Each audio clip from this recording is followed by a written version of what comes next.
Welcome to episode 3 of Beginner Web Design, and in the last tutorial we learned that HTML is comprised of multiple elements that have both an opening tag here and a closing tag.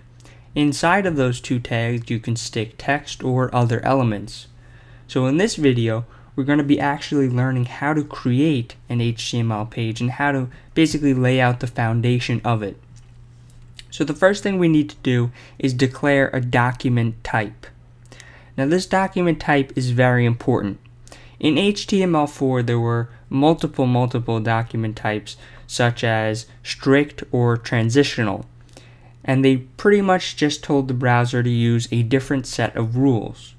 However, in HTML5 we have one single simplified document type so that all browsers render these rules the exact same way. So to declare it, we have to type open bracket, exclamation mark, doc type in capitals, and then HTML.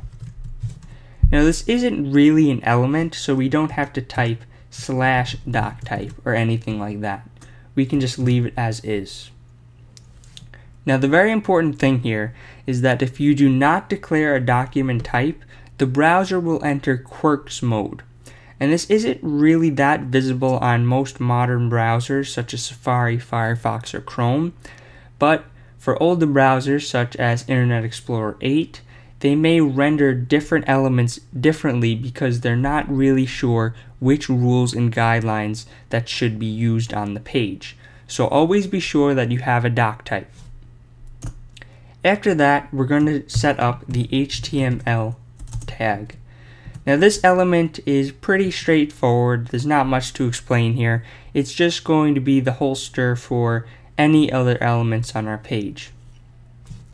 Now inside that HTML element we have two other elements, which is head and body. Let's start off with head. So in the head of our page there's not much that the user is going to see. This is mostly just data that's sent to the browser, or it's calling for external scripts or style sheets or references, anything like that. The one thing that is really important that the user will see is the title element. Now let's just type in about us, for example. Now on any browser, at the top of the page, it'll say About Us. Now, if you don't declare any title, it will just show either the name of that page, which here is untitled.html, or the path. So it could say knowyourmactuts.com/untitled.html. And that's not really that great, so we want to always declare a title. The other thing to use in our head is a character type. This character type is really just telling the browser what set of characters to use. So this isn't as important to mess around with for just a basic English website, but if you're going to use a language outside of Roman characters, for example Japanese, you would need to use a different character type. So for this setup right here, I'm going to type meta http equivalent equals content type, content equals text HTML, char set equals UTF-8. And that is a little bit annoying and it's not that straightforward. So I would just recommend that you just copy this one down because it's kind of confusing to just have to write it out all the time. So I would just save this somewhere on your computer. If your text editor allows snippets, I would save it as a snippet. This way you don't have to type it in every time. This is just loading the UTF-8 character set. If you're not really sure what that is, don't worry about it. You're most likely going to be using this tag all the time though. Now you'll notice that I placed a slash after this meta element. Why did I do that? Why not just type /meta? The reason is there are some elements in HTML that I call self-closing elements.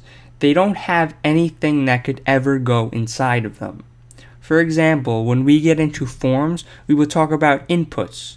So a button, for example, there's no elements that are going to go inside of that button. And we know that for a fact. So when we type out that element, instead of just closing it right off and using it as a starting tag, we're going to place a space, then a slash, and then close the bracket. And that's automatically closing off the element. Okay. Now, that's pretty much it for the head of our page. There's not much else to put there as of now. When we get into styling the page and adding scripts, we'll revisit what else we can add to the head. But for now, let's go into the body. There's pretty much anything you can put here. So for example, I'll just grab a quick paragraph here and paste that in. And now if we preview it, we see that paragraph. It's pretty straightforward. Now in the next tutorial, we're actually going to be learning what elements we can place inside of our body. Now remember this setup, because this is probably the most important part of HTML, which some people just forget. Every website needs to have the doc type, it needs to have the HTML tag, the head, the body, the title, the character set.